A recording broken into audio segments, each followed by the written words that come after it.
Che ruolo ha la conservazione della memoria storica di Žemaitis nella società di oggi? Jono Žemaičio atmintis neatskiriama nuo Lietuvos pasipriešinimo. Il ricordo di Jonas Žemaitis è parte inseparabile del periodo della resistenza antisovietica lituana.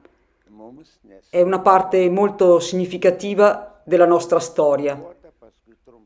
La Lituania fu occupata dai sovietici, successivamente fu occupata per un breve periodo dalla Germania nazista e infine fu occupata nuovamente dai sovietici. I lituani resistettero all'occupazione sovietica in modi molto diversi. La resistenza antisovietica armata durò quasi 10 anni.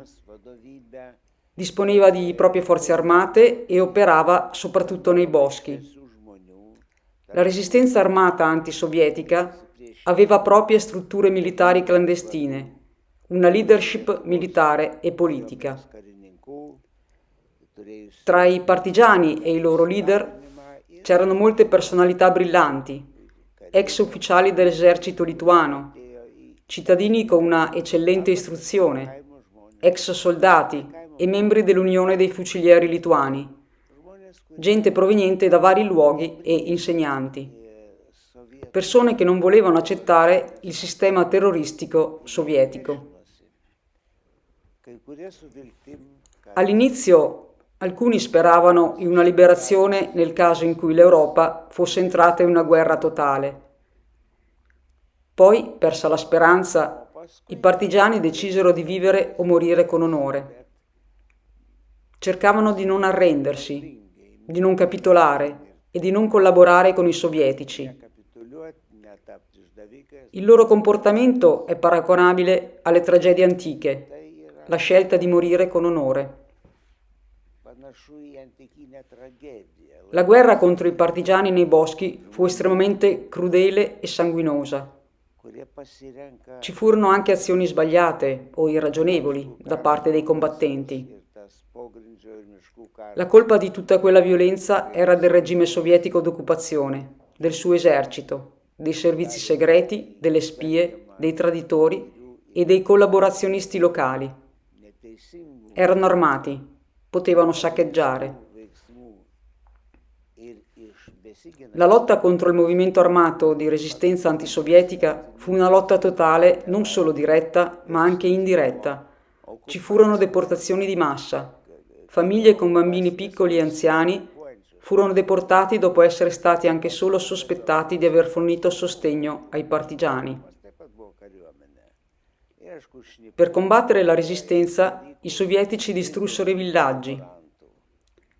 In questa storia drammatica e difficile, Jonas Žemaitis è stato una delle figure più importanti. C'erano anche altri leader nella resistenza antisovietica che cercarono di unire i combattenti. Uno dei primi fu Vitkus Kazimieraitis.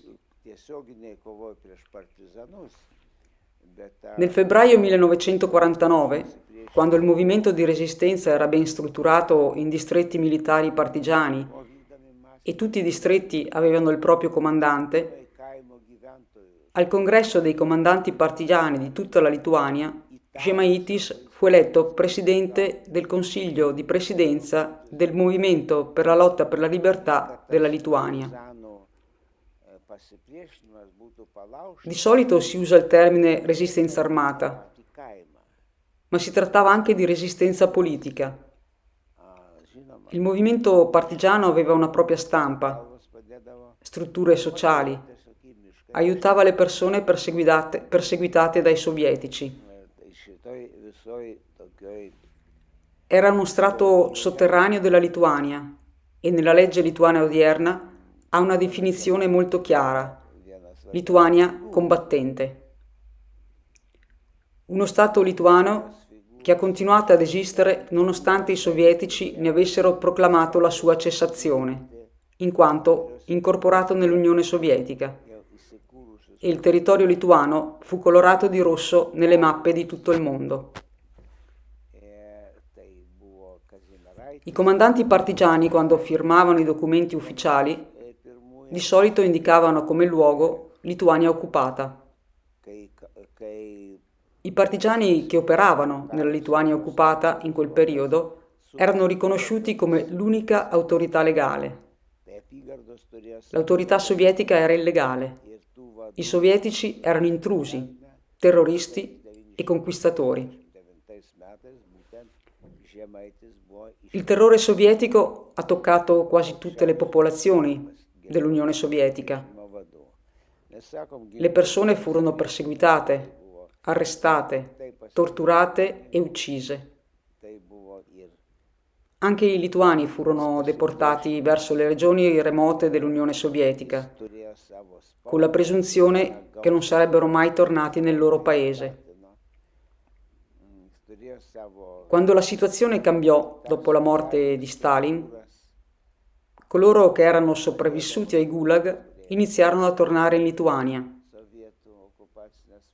Le autorità locali avevano paura di ribellarsi o di esprimere la propria volontà come rappresentanti della Lituania comunista e chiesero ai capi del Partito Comunista di Mosca di impedire il ritorno dei deportati.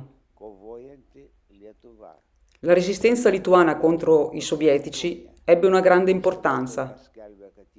Ci fu anche una resistenza culturale.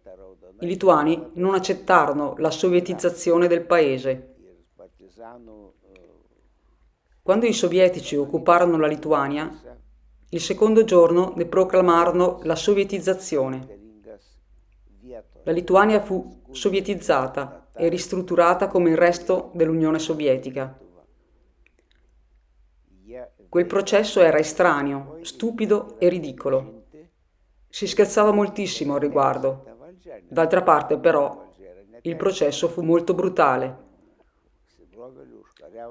Nel giugno del 1941, un anno dopo l'occupazione sovietica, i lituani insorsero contro il regime sovietico nella rivolta di giugno. Più tardi, dopo l'occupazione nazista, tornarono i sovietici e il movimento di resistenza andò avanti nelle foreste, con la sua gente, le strutture, l'approvvigionamento alimentare, i riti religiosi, la stampa, tutte funzioni che normalmente ha uno Stato. Kai pasikeitė laikai po Stalino mirties ir tie, kurie išliko gyvi, buvo nuteisti ir išėjo iš kalėjimo. In quel periodo, Jonas Žemaitis, tra gli altri comandanti partigiani, era considerato molto autorevole e fu scelto come presidente del Consiglio di Presidenza del Movimento per la lotta per la libertà della Lituania. Ir matyt pagrįstai išrinktas būti pirmininku.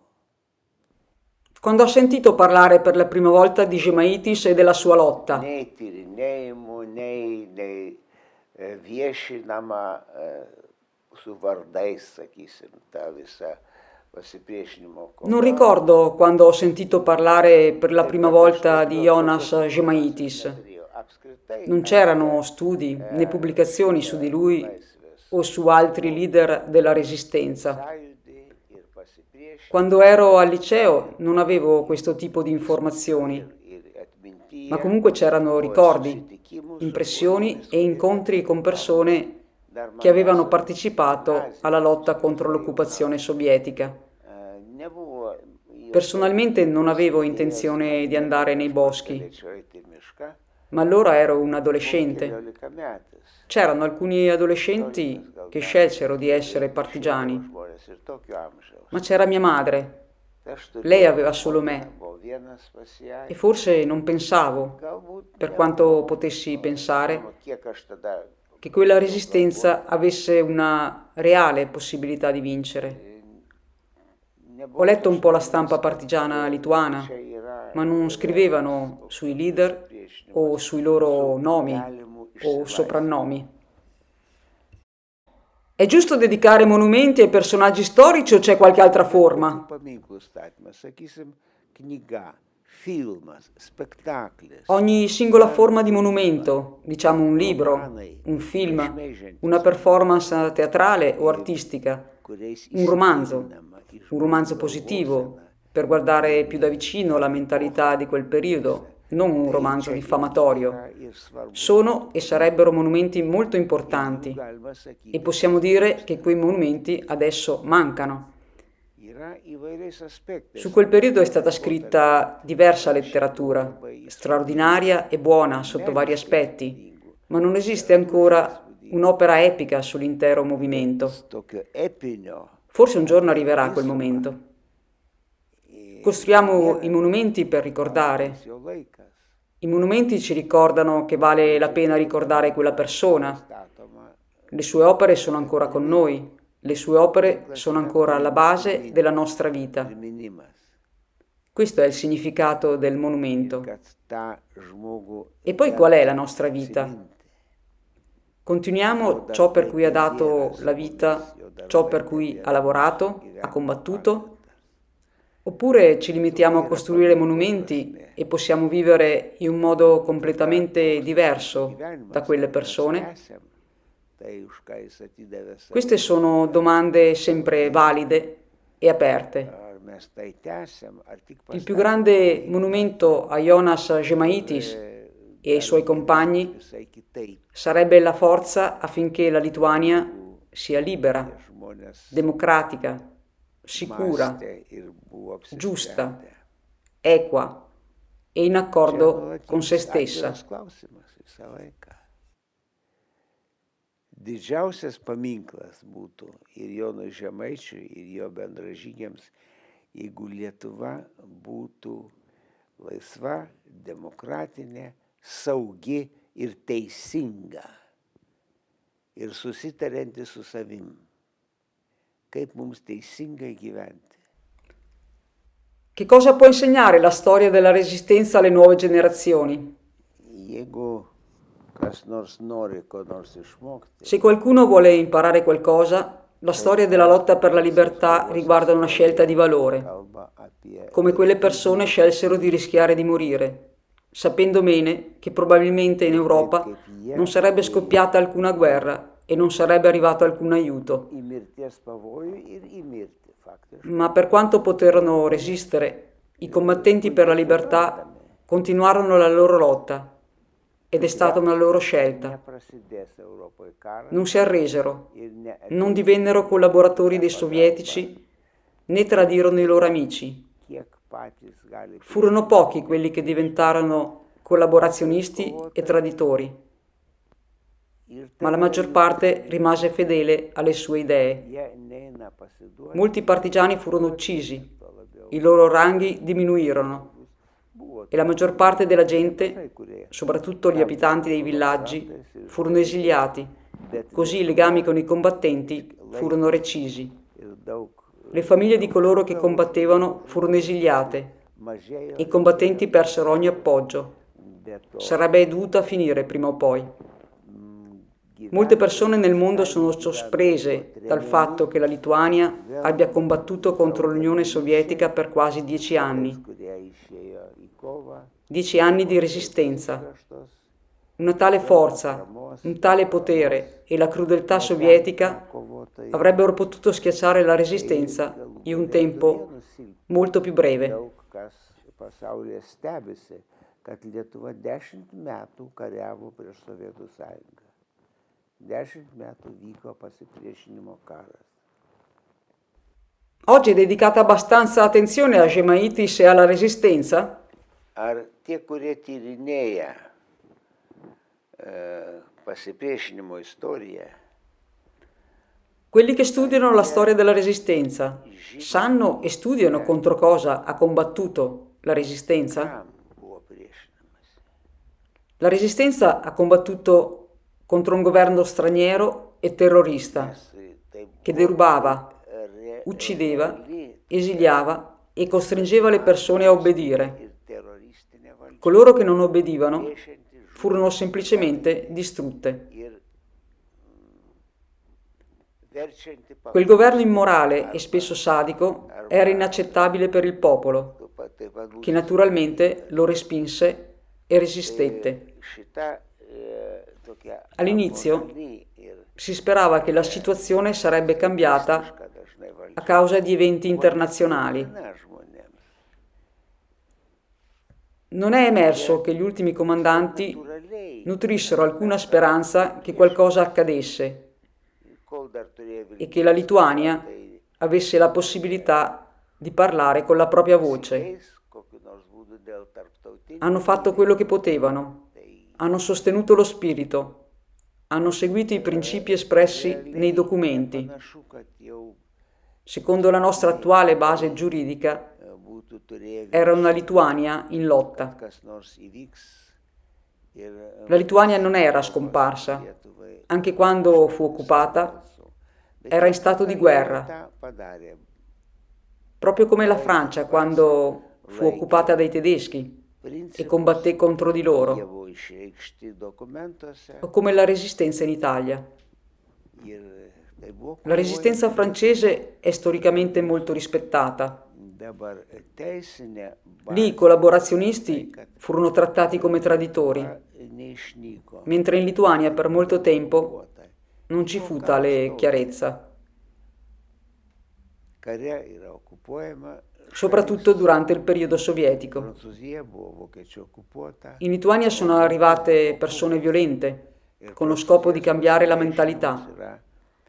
Chiunque la pensasse diversamente dai comunisti era un nemico attivo o potenziale. Quindi era meglio imprigionarlo, esiliarlo. Il sospettato era già un colpevole. Ci sono dossier e archivi che documentano come i prigionieri politici subirono percosse e torture terribili. C'erano le direttive giunte dalla massima autorità, da Mosca, secondo cui era necessario evacuare i prigionieri. Se l'evacuazione era possibile, naturalmente. Se l'evacuazione non fosse stata possibile, avrebbero dovuto essere fucilati e uccisi. Questa è stata chiamata evacuazione di prima categoria. L'evacuazione di prima categoria era come una pallottola in testa e quegli omicidi a volte furono compiuti in modo particolarmente terribile, perché non solo uccidevano, ma torturavano i prigionieri politici. Il sistema sovietico si rivelò in tutto il suo orrore satanico e naturalmente la Resistenza era consapevole che il nostro paese era sotto attacco, occupato. I cittadini prendevano le armi e si difendevano. Questa eredità è rimasta nella nostra memoria. Molto eloquente è il fatto che siano state scritte molte canzoni sui combattenti per la libertà. La Lituania si difendeva con le armi e con la cultura.